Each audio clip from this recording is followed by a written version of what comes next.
అందరికీ నమస్కారం. జై శ్రీరామ్. ఈ ఇంత ఉదయాన్నే ఎందుకు నేను ప్రజలతో మాట్లాడాలి, కొన్ని ఆలోచనల్ని పంచుకోవాలి అనుకున్నానంటే, మరి గత 2 రోజులుగా కొందరు రాజ్యాంగాన్ని చాలా ఎక్కువగా అవపోసన పట్టిన వారు ప్రజాప్రతినిధులు కూడా ఉన్నారు, తెలుగుదేశం పార్టీ నాయకులు ఉన్నారు. అంటే మా పార్టీ అంటే నేను ఈ పదవి రీత్యా కాస్త దూరంగా ఉండవలసిన అవసరం వచ్చింది కాబట్టి, బట్ నేను ఆ పార్టీ సభ్యుని కాబట్టి మా పార్టీ వాళ్ళే అని చెప్తున్నాను స్పెసిఫిక్గా. అంటే మా పార్టీ వాళ్ళు కూడా, అలాగే ఇంకొంతమంది పార్టీ పెట్టిన వాళ్ళు, చాచి చెప్పదప్ప తినవాళ్ళు, రాబోయే రోజుల్లో ఏ పార్టీకి వెళ్తారో తెలియకుండా మరి సొంత పార్టీ పెడతారో తెలియదు, వారు అందరినీ కూడా వారు చెప్తున్న కొన్ని మాటల్ని విశ్వసించే ప్రజలు ఎవరైనా ఉంటే, ఇది నేను వారికి చెప్పట్లేదు, నేను నీలి కుమారులకు కానీ వేరే వారికి కానీ ఇది చెప్పట్లేదు. వారి మాటలు విని ఎవరైనా ప్రభావితులైతే నా వెర్షన్ కూడా వినండి. సో కామెంట్ల రూపంలో ఎలాగో ఆ నీలిమూక నన్ను తిడుతూ ఉంటారు, ఓకే, అవన్నీ మాకు కూడా అలవాటే, ఏమీ పర్వాలేదు. మీ తిట్లే ఆశీర్వాదాలుగా ఫీల్ అవుతా, ఇబ్బంది ఏమీ లేదు. కానీ చేరవలసిన వాళ్ళకి నమ్మినా నమ్మకపోయినా మీకంటూ ఒక మనస్సాక్షి అన్నది, మీకంటూ ఒక సాక్షి ఉంది, నేను కాదంటలా. అలాగే మీకంటూ ఒక మనస్సాక్షి కూడా ఉంది కనుక మరి వినండి, అర్థం చేసుకోగలిగితే అర్థం చేసుకోండి. ఇక్కడ ప్రతివాడు చెప్పేది ఏంటంటే, ఆర్టికల్ 14 ఉంది, ఆర్టికల్ 15 ఉంది, ఆర్టికల్ 17 ఉంది, అన్నిట్లకన్నా ముఖ్యంగా ఆర్టికల్ 25 ఉంది. ఆర్టికల్ 25 ప్రకారం మతం మారే స్వేచ్ఛ రాజ్యాంగం ఇచ్చింది. రాజ్యాంగం మతం మారే స్వేచ్ఛ ఇచ్చినప్పుడు yes there ends the matter అని ఆ 25 చదివి వినిపించేస్తూ కౌరులు చెప్తున్నాను. మరి రాజ్యాంగంలో ఇంకొన్ని అంశాలు ఇమిడి ఉన్నాయి. ఆ అంశాలనే ఇప్పుడు నేను ప్రస్తావించబోతున్నాను. చెర్రీ పికింగ్ లాగా నాకు నచ్చిందే నేను తీసుకుంటా, మిగిలిన రాజ్యాంగం నాకు సంబంధం లేదు అని కొంతమంది స్వయం ప్రకటిత మేధావులు.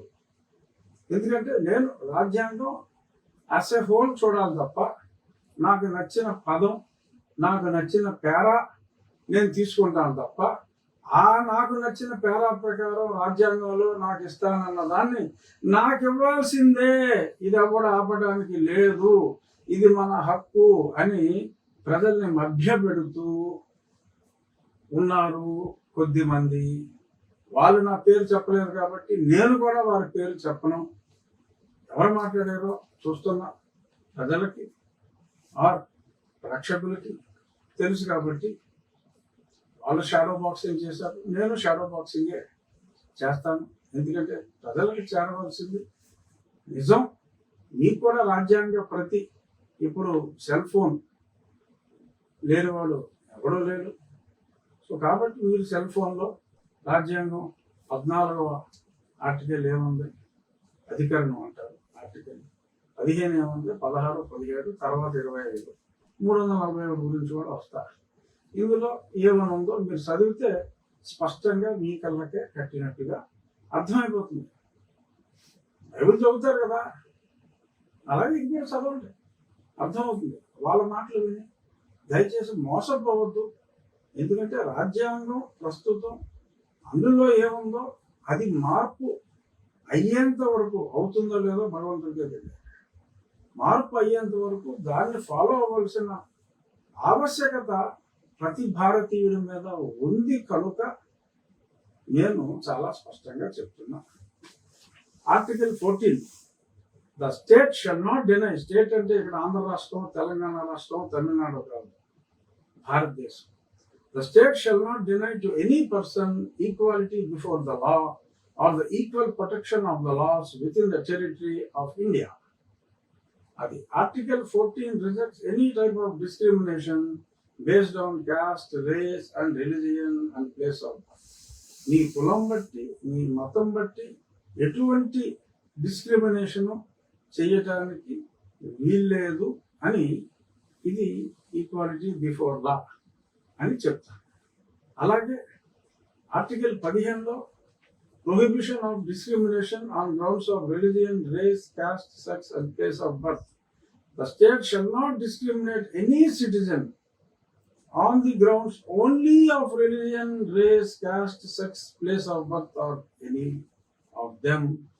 No citizen shall on grounds only of religion, race, caste, sex, place of birth or any of them be subject to any disability, liability, restriction or condition with regard to access to shops, public restaurants, hotels and places of public entertainment, or the use of wells, tanks, bathing gardens, roads, places, public resort, maintained wholly or partly out of state funds or dedicated to use of general public. అంటే గతంలో కొన్ని దేవాలయాలకి కొందరిని రానిచ్చేవారు కాదు, కొన్ని ప్రదేశాలకి రానిచ్చేవారు కాదు. మరి గాంధీ గారు సౌత్ ఆఫ్రికాలో ఉన్నప్పుడు రైలు కూడా మరి బ్లాక్స్కి నాట్ అలౌడ్ అనే చట్టాలు ఉంది. సో అటువంటివి ఏమీ లేకుండా భారత రాజ్యాంగం బ్రిటిష్ రాజ్యాంగంలో లేనిది భారత రాజ్యాంగంలో ఉన్నది చాలా స్పష్టంగా. ఎవరిని ఏ పబ్లిక్ ప్లేస్లో ఎటువంటి డిస్క్రిమినేషన్లో అతని కులాన్ని బట్టి, అతని మతాన్ని బట్టి చేయడానికి వీల్లేదు అని రాజ్యాంగంలో చాలా సుస్పష్టంగా తెలియజేశారు. ఇక్కడ అసలు point article 16, equality of opportunity in matters of public employment. ప్రభుత్వ ఉద్యోగాల్లో there shall be equality of opportunity for all citizens in matters relating to employment or appointment to any office under the state. అంటే ఉద్యోగాల్లో ప్రతి ఒక్కరికి సమాన అవకాశాలు ఉండాలి. మరి ఉండాలి అన్నప్పుడు ఒక ప్రశ్న ఉత్పన్నం అవుతుంది, మరి రిజర్వేషన్స్ ఎలా ఇచ్చారు? అందరికీ ఎంప్లాయ్మెంట్లో సమాన అవకాశాలు ఉన్నప్పుడు అదవలనా మరి రిజర్వేషన్స్ ఎలా ఇచ్చారు అనే ప్రశ్న వస్తుంది కదా. అందుకనే అదే రాజ్యాంగంలో కింద పాయింట్ నెంబర్ 4లో స్పష్టంగా nothing in this article shall prevent the state from making any provision for the reservation of appointments or posts in favor of any backward class of citizens which in the opinion of the state is not adequately represented in the services under the state. Mali, nothing in this article shall prevent the state from making any provision for reservations in matters of promotion with consequential seniority to any class or classes of posts in the services under the state in favor of scheduled caste and scheduled tribes, which is the opinion of state are not adequately represented in the services under the state. అంటే ప్రతి ఒక్కరికి సమాన అవకాశాలు ఉండాలి అంటూనే బీసీలకు సమానమైన representation లేనప్పుడు ఉండే విధంగా, ఎస్సీలకు ఎస్టీలకు సమానమైన రిప్రజెంటేషన్ లేనప్పుడు ఉండే విధంగా, సవరణలు చేసుకునే విధంగా రాజ్యాంగంలో వారికి రిజర్వేషన్లు అందరూ సమానం అంటూనే రిజర్వేషన్స్ ని అందులోనే చెప్పింది. ఎందుకంటే ఇవాళ కొంతమంది మతం మారిన క్రైస్తవులు మతం మారితే ఏంటి, నాకు ఇదే కావాలి, ఆర్టికల్ 25 అని అంటున్నారు. మరి ఆర్టికల్ 16లో ఒక ఫస్ట్ పేరా చూసి రిజర్వేషన్ ఉండడానికి వీల్లేదు అని ఓపెన్ కాస్ట్ వాళ్ళు అందరూ కూడా మీకు మళ్ళీ ఆందోళన చేస్తే, రోడ్డు ఎక్కి మాట్లాడితే రాజ్యాంగంలో 16 మీకు తెలీదా, దాన్ని రద్దు చేయండి అని చెప్పి ఎవరిష్టం వచ్చినట్టు ఆడు మాట్లాడితే చెల్లుతుందా అనేది ఆలోచించండి. ఎందుకంటే పెట్టి మాట్లాడితే నాకు నచ్చిన పేరాయే నేను తీసుకుంటా అంటే మరి నచ్చిన పేరాలే తీసుకునే విధంగా రాజ్యాంగం రాయలేదు. రాజ్యాంగం must be read as a whole, పూర్తిగా ఒక ప్రతిగా చూడాలి తప్ప అలా తీసుకుంటానికి లేదు. ఆర్టికల్ 25 ఏమని ఉంది? Freedom of conscience and free profession, practice and propagation of religion. So, subject to public order, morality and health and to other provisions of this part, all persons are equally entitled to freedom of conscience and the right freely to profess, practice and propagate religion. అది so ఈ హక్కు నాకు ఇచ్చింది కనుక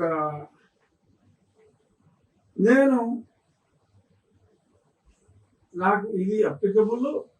so కాబట్టి నాకు అందరూ సమానమని చెప్పినప్పటికీ నాకు రిజర్వేషన్స్ ఇవ్వచ్చు అని చెప్పింది కనుక నాకు ఆర్టికల్ నచ్చింది. మతం మారొచ్చు అని చెప్పింది కనుక నాకు ఈ ఆర్టికల్ నచ్చింది. నాకు ఈ ఆర్టికల్ ఆ ఆర్టికల్ ఈ రెండే కావాలి. మరి ఆర్టికల్ 341 ఏం చెప్పింది? అదే రాజ్యాంగంలో the president may, with respect to any state or union territory and where it is a state, after consultation with the governor thereof, by public notification, specify the caste, race or tribes or parts of or group within the caste, races or tribes which shall, for the purpose of this constitution, be deemed to be scheduled caste in relation to the state or union territory as the case may be. ఇక్కడ ఈ state అనేది ఇక్కడ రాష్ట్రం అన్న meaning. ఏ రాష్ట్రం అయినా ఆ రాష్ట్రంలో కులాలు మారుతూ ఉంటాయి కాబట్టి పేర్లు. మరి గతంలో ఏదైతే మరి కొన్ని కులాల డిస్క్రిమినేషన్ జరిగింది హిందూ ధర్మంలో, మనుశాస్త్రంలో, సనాతనవాదంలో అనే వాదనలు ఉన్నాయి కాబట్టి ఆ కులాలకు చెందిన వారిని ఒక షెడ్యూల్లో పెట్టి వారిని షెడ్యూల్డ్ కులాలు అని పేర్కోవడం జరిగింది. ఆ షెడ్యూల్డ్ కులాల వారికి చాలా స్పష్టంగా ఇందులో ఒకవేళ వీరు మతం మారితే క్రిస్టియానిటీ ఆర్ ఇస్లాం తీసుకుంటే ఏదైతే రిజర్వేషన్స్ అని పేర్కొనబడిందో ఆ రిజర్వేషన్స్ అప్లికబుల్ కాదు. సో ఇచ్చిన రిజర్వేషన్స్ లో అందరూ సమానం అంటూ రిజర్వేషన్కి ఒకటి, రిజర్వేషన్స్ ఆ హెడ్లో రిజర్వేషన్స్కి ఒక ఆర్టికల్లో 341 అని చెప్పి ఇస్తూ మరి అందులో 341A మళ్ళీ స్పష్టంగా ఇది మీరు ఏదైతే కుల డిస్క్రిమినేషన్, కుల వివక్ష ఉన్న హిందూ మతంలో ఉన్న వారికే తప్ప కుల వివక్ష లేని మతంలోకి వెళ్ళినప్పుడు ఈ షెడ్యూల్ కాస్ట్ అని పేర్కొనబడిన ఇందులో పేర్కొనబడిన వారికి ఇచ్చే ఎటువంటి అవకాశాలు వర్తించవు అని చెప్పి స్పష్టంగా పేర్కోవడం జరిగింది. చింతాల ఆనంద్ అనే పాస్టర్ విషయంలో కూడా ఇదే పేర్కోవడం జరిగింది. కానీ కొంతమంది మోడర్న్ నీళ్ళు కోటు మేధావులు ఏం చెప్తున్నారు అంటే, మీరు చర్చికి వెళ్ళండి, క్రిస్టియానిటీ ఫాలో అవ్వండి, చర్చిలో పరిశుద్ధ వివాహం చేసుకోండి, మీ తల్లిదండ్రుల్ని కూర్చోబెట్టండి, పరలోకానికి యెహోవా పిలిచిననే రాసుకోండి. అయినా సరే మిమ్మల్ని ఎవరైనా సర్టిఫికేట్ రద్దు చేస్తానంటే నా వద్దకు రండు, నేను మీకు కేసు వాదించేదను, అడ్డం వచ్చిన వారిని నేను పట్టలిప్పి నుంచోబెడదను నడి వీధిలో అని చెప్పి రకరకాలుగా మాట్లాడుతున్నారు. వారి అజ్ఞానాన్ని చూసి మన్నించడం తప్ప మరి చేయగలిగింది ఏమీ లేదు. సంచేత ఇటువంటి మాటలు విని మోసపోవద్దు. ఎవరు కూడా ఉన్న రిజర్వేషన్ని, దళిత క్రైస్తవులకి ఉన్న రిజర్వేషన్ని అసలు తీసేయటానికి ప్లాన్ చేస్తున్నారు, కుట్ర జరుగుతుంది ఈ రాష్ట్రంలో అని చెప్పి అంటున్నారు. ఒకవేళ అది కుట్ర అయితే ఇప్పుడు ఈ రాష్ట్రంలో రఘురామకృష్ణరాజు ఇంకొకరు చేయట్లేదు. 1950లో డాక్టర్ బిఆర్ అంబేద్కర్ గారు మరి ఈ కుట్ర చేశారని చెప్పి మీరు మాట్లాడితే దానికి నేను సమాధానం చెప్పలేను. రాజ్యాంగం యాజ్ ఎ హోల్, రాజ్యాంగంలోనే దీన్ని పేర్కొనడం జరిగింది కనుక ఇది మిస్యూజ్ అవుతుంది. తప్పుడు ఎస్సీ కేసులు పెడుతున్నారు. ఎక్కడో ఒకటో నిజం కేసులు పెడితే పెట్టవచ్చు, అట్రాసిటీ ఉండి, కానీ దీన్ని పూర్తిగా దుర్వినియోగం చేస్తున్నారు. ఎక్కువగా చేసే వాళ్ళందరూ కూడా మతం మారిన దళితులే. ప్రస్తుతం అందరూ పేర్కొనే ఎవరి హక్కుల కోసం పోరాడదాం అనుకుంటున్నారు. రేపు మాకు భీమవరంలో కూడా మీటింగ్ పెడతారంట. మరి భీమవరంలో కొంతమంది కుమారులు ఇంకా కొంతమంది కలిసి లేని హక్కుల కోసం సరే పోరాడితే పోరాడవచ్చు. దాన్ని పార్లమెంట్లో పోరాడాలి. భీమవరంలోనూ లేకపోతే తాడేపల్లి గూడూరులోనూ చింతలపూడిలోనూ పోరాడితే పెద్ద ఫలితం ఉండకపోవచ్చు. బట్ ఆ మార్పు వచ్చే వరకు ఇలాగా ఎవరైనా మరి మేము క్రిస్టియనిటీయే ప్రాక్టీస్ చేస్తాం, నేను సర్టిఫికేట్ బ్యాప్టిజం తీసుకోనంత వరకు నా సర్టిఫికేట్ని ఎవరు ఏమీ చేయలేరు అంటే చూద్దాం. మరి రేపు మళ్ళీ ఏదో వారం వాయిదా వేశారట. వాయిదా వేయవలసిన అవసరం లేకపోయినా అలా బాపట్ల కలెక్టర్ అల్టిమేట్గా చింతాడ ఆనంద విషయంలో మరింత ఆలస్యం చేస్తే అక్కడ ఎంత చక్క అవుతుందని నేను అనుకుంటున్నాను. చూద్దాం ఏమవుతుందో అక్కడ. బట్ వీరి మాటలు నమ్మద్దు. ఎవరు ఎటువంటి కుట్రలు చేయటం లేదు. రాజ్యాంగంలో ఉన్నదాన్నే నేను పేర్కోవడం జరిగింది కనుక దళిత క్రైస్తవుల హక్కులు ఎవ్వరూ కూడా ఉన్న హక్కుల్ని తీసేయలేరు. వారికి 1% బీసీ కోటాలో సబ్ కోటాగా రిజర్వేషన్ ఇవ్వడం జరిగింది. సో అది కూడా అక్కడ అనుకుంటే ఓకే, అది వేరే విషయం. ఒకవేళ నిజంగా జెన్యూన్గా మారి బీసీసీ తీసుకున్న వారికి ప్రొవిజన్ ఇచ్చింది, మారని వారు దొంగచాటుగా కంటిన్యూ అయితే దొంగచాటుగా కంటిన్యూ అవుతున్నారేమో. కానీ ఇది నా హక్కు, నన్నెవడో ప్రశ్నించడానికి అని అంటే ప్రశ్నించే హక్కు, రాజ్యాంగాన్ని మార్చమని కోరే హక్కు మీకెంత ఉందో మరి అది మారినంత వరకు రాజ్యాంగాన్ని పాటించాలి అని అడిగే హక్కు నాకు ఉంది, మై డియర్ మిస్టర్స్. సో అంచేత చాలా మంది అర్థం చేసుకోలేని వాళ్ళకి సరే కామెంట్లు చేసుకుంటారు. ఇప్పుడే ఆడ ప్రొఫెసర్ రమేష్, ఇంకొకడు ది న్యూస్, వీళ్ళందరూ ఈ తొటిగానంతా మళ్ళీ మీద పడిపోతారు నా మీద. But I'm prepared and I'm prepared to answer every individual. ప్రతి ఒక్కరికి ఇదే నేను చెప్పే సమాధానం. అందుకనే స్పెసిఫిక్గా ఒక టీవీ ఛానల్ కాకుండా అందరికీ అర్థమయ్యేలాగా వీలైనంత మంది నీలి ఛానల్స్ ఎలాగో ఇది టెలికాస్ట్ చేయరు, దీనికి వక్ర భాషను చెప్పే నీలి బ్యాచ్ చేసుకుంటారు. నాన్ నీలి ఛానల్స్, న్యూట్రల్ ఛానల్స్ ఉంటే yes, even I'm directly reaching close to 1 million, no issue. But ఇంకెవరైనా కూడా ఈ నిజాన్ని ప్రజల దగ్గరికి తీసుకెళ్తే మంచిది అని చెప్తూ ఇక ఇంకొద్ది మంది మాట్లాడారు. రామాలయాన్ని ఎవరు నిర్మాణాన్ని ఎవరు ఆపలేరు అన్నారు. సంతోషం, ధన్యవాదాలు. అలాగే చర్చి నిర్మాణాలను కూడా ఎవరు ఆపలేరు అన్నారు. రూల్ ప్రకారం పల్లెటూరులో అయితే పంచాయతీ యాక్ట్ 376 ప్రకారం మరి ఎవరైతే నియమ నిబంధనలు మొన్న నేను అన్ని అనుమతులు తీసుకుని ఎలా అయితే నిర్మాణం చేశాను అలాగే అనుమతులు తీసుకుని నిర్మాణం చేస్తే దేవాలయం అయినా చర్చ్ అయినా ఎవరు ఆపలేరు. దేవాలయానికి అయితే పర్మిషన్ తీసుకోవాలి. పర్మిషన్ తీసుకోకపోతే జలా శ్రావణ్ కుమార్ ఒప్పుకోడు. కేసు మీద కేసు, కేసు మీద కేసు, కొట్టేసిన కేసు, సిగ్గు లేకుండా కేసు, మళ్ళీ కేసు వేసుకోవచ్చు. కానీ చర్చిలకైతే ఎటువంటి అనుమతి అక్కర్లేదు. అవి జరుగుతాయి అని ఎవరైనా భావిస్తే అది అవదమ్మా. ఎందుకంటే ఆ చట్టాన్ని ఫాలో అవ్వాల్సిన బాధ్యత ఉంది. సో కాబట్టి ఎవరైనా పంచాయతీ అనుమతి, సబ్సిక్వెంట్ కలెక్టర్ గారి అనుమతి లేకుండా ఆకివీడులో నేను ఏ విధానాన్ని అయితే ఫాలో అయ్యానో ఆ విధానం అందరూ ఫాలో అవ్వాలి.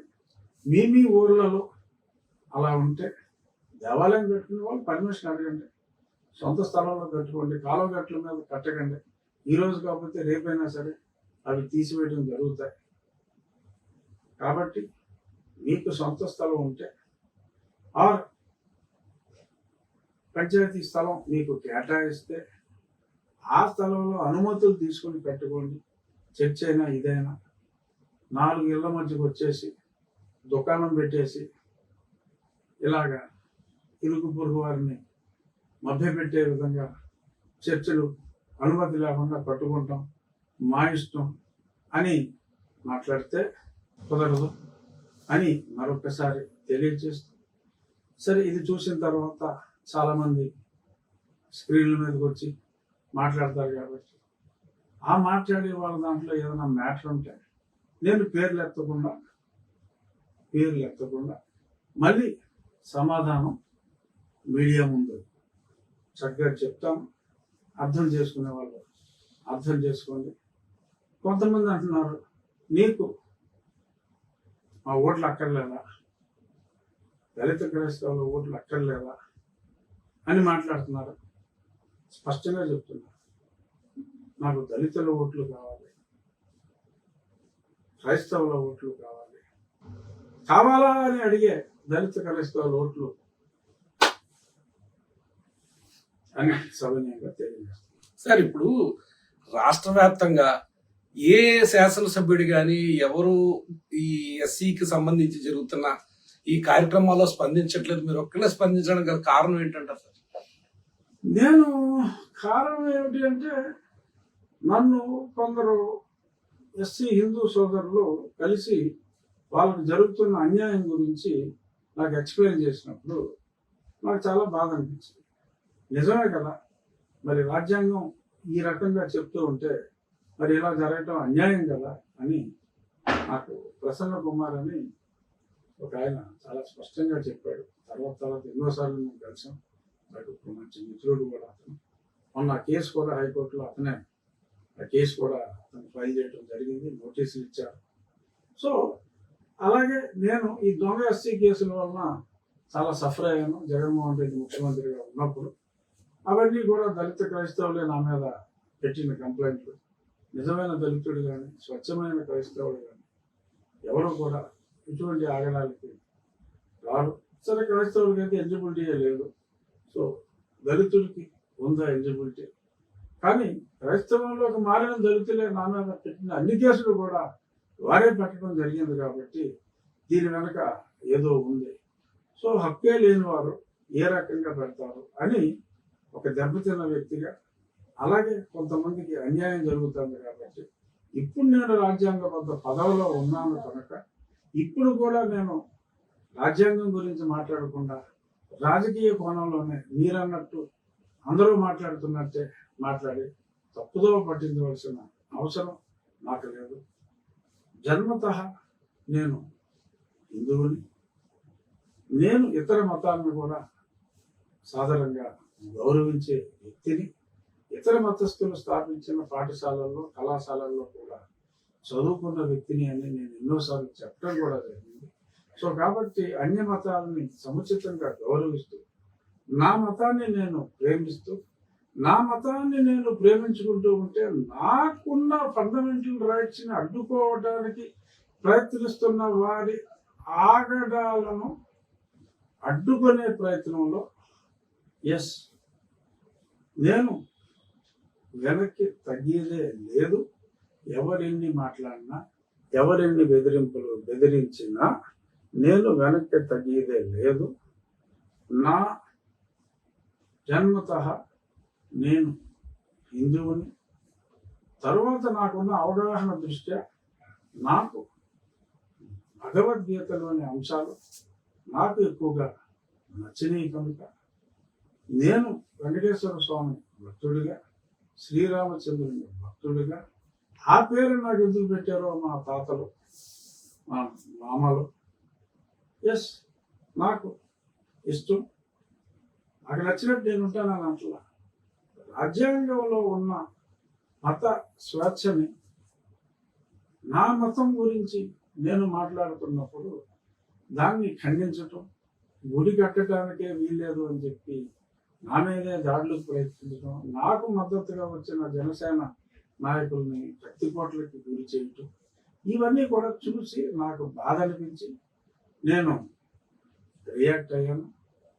ఎస్, రాజకీయ నాయకుడు నువ్వు ఒక్కడవే ఎందుకు అని అంటే, ఏమో మరి నాకు ఒక్కడికే ఎందుకు మరి నాకు తెలియదు. నేను తీసుకున్న ఈ నిర్ణయం సరైనదా కాదా అనేది రాబోయే రోజుల్లో ఒక హిందువుగా నేను పడిన ఆవేదన, నా దేవుడి గుడికి నేను వెళ్ళాలి అంటే మరి కొట్టడానికి వచ్చినప్పుడు నేను పడిన ఆవేదన, అది అర్థం చేసుకునే వాళ్ళు ఉంటే మంచిదే, అర్థం చేసుకోలేకపోతే అది okay. As a politician it's a mistake, so what, but I'm sticking on to my stand. నాకు అర్థం చేసుకున్న వాళ్ళు నాకు ఓటేస్తారు, అర్థం చేసుకోలేని వాళ్ళు నాకు ఓటేయరు. అర్థం చేసుకునే వాళ్ళు 100కి 51% ఉంటే చాలు నాకు. కానీ అర్థం చేసుకునే వాళ్ళు 100కి 80 పైబడి ఉన్నారు కాబట్టి నాకు వచ్చిన ఇబ్బంది ఏమీ లేదు. అందుకని ఇందాక మర్యాదగా చెప్పడం జరిగింది. సరే, ఇప్పుడు మీరు ఇందాక ఇప్పుడు ఇదే సందర్భంలో నాకు దళితుల ఓట్లు కావాలి, క్రైస్తవ ఓట్లు కావాలన్నారండి. ఎల్లుండ భీమవరంలో ఒక మాలిష్ పోలీస్ అధికారి ఒక ఆయన సునీల్ కుమార్ గారు ఒక సమావేశాన్ని నిర్వహించడానికి ఏర్పాట్లు చేస్తున్నారండి. దానికి మీరు ఆపడానికి మీరు ప్రయత్నాలు మీరు చేశారని చెప్పి టాక్, పబ్లిక్ టాక్. లేదా ప్రజెంట్ అయితే మొబిలైజేషన్ లేదండి, మీరు ఆపారని మీ వల్ల మీటింగ్ వాయిదా వేస్తున్నారని తెలుస్తుంది. నాకు అవసరం మీరు అన్నారు కదండి, మరి దళిత క్రైస్తవుల్ని నిరోధిస్తున్నారు కదండి, ఇప్పుడు వాళ్ళ హక్కుల్ని మీరు నిరోధిస్తున్నారు కదండి. నేను నిరోధించట్లేదండి, వారు లేని హక్కులు ఉన్నట్టుగా ప్రజల్ని మభ్య పెడుతున్నారు, అలా మభ్య పెట్టొద్దు అని చెప్పాను. అంతవరకే. మీరు ఓట్లను అడిగితే ఎస్, నేను ఏ దళితుల హక్కుల కోసం పోరాడుతున్నానో ఆ దళితుల ఓట్లు నాకు కావాలి. ఏ క్రైస్తవులు అంటే నాకు గౌరవం ఉందో ఆ క్రైస్తవుల ఓట్లు కూడా నేను కోరుకుంటున్నాను. కానీ మరి ఇప్పుడు నేను దళిత క్రైస్తవులు అనే పదం కరెక్ట్ కాదు అని చెప్పి నేను రాజ్యాంగబద్ధంగా వాదిస్తున్నాను. కాబట్టి నేను ఎవరి కోసం అయితే లేని హక్కుల కోసం పోరాడుతున్నారో అది కరెక్ట్ కాదు అని నేను చెబుతున్నప్పుడు వారి ఓట్లు కూడా నేను ఆశించడం భావదారిద్ర్యం అవుతుంది. కాబట్టి మీ ఓట్లు నేను ఆశించట్లేదు అని నేను స్పష్టంగా తెలియచేస్తున్నాను. అది వాళ్ళు సునీల్ కుమార్, శ్యామల్ కుమార్ మీటింగ్ పెట్టుకుంటే నాకు వచ్చిన నష్టం అండి. చక్కగా నేను కూడా లైవ్ లింక్ ఇస్తాను, లైవ్ లింక్ చూస్తాను. ఎక్కువ నన్నే తిడతారు, వింటాను, ఆనందిస్తాను. చక్కగా అలా భీమవరంలో మీటింగ్ పెట్టుకుని ఎక్కడో మరి ఏదో గ్రౌండ్స్ లో పెట్టుకుంటారు. మీరు దాన్ని అధికారులే మీ యొక్క రాజ్యాంగ నాకు సంబంధం ఏంటండి? వాళ్ళు మీటింగ్ పెట్టుకుంటే ఎంత ఒకసారి ఆర్టికల్ చూపించాను సార్, ఒకసారి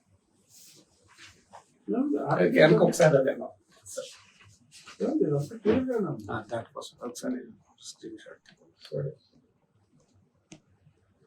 అన్ని అందరికీ తెలుసు, ప్రజలు ఫోన్ లో చూసుకోవాలి. అందుకనే మీరు చూపిస్తారు, చూపెట్టాల్సిన పని లేదు. ప్రజలు ఫోన్ లో చూసుకుంటారు. తెలుగులో కూడా చెప్పారు కదా. ఇదండి, మొహాటం లేకుండా చెప్పా, మాట్లాడుకోండి. అందరూ మీడియాలో వచ్చేయండి, స్క్రీన్ లాంచ్ చేయండి, వేయండి, సరదాగా చూద్దాం.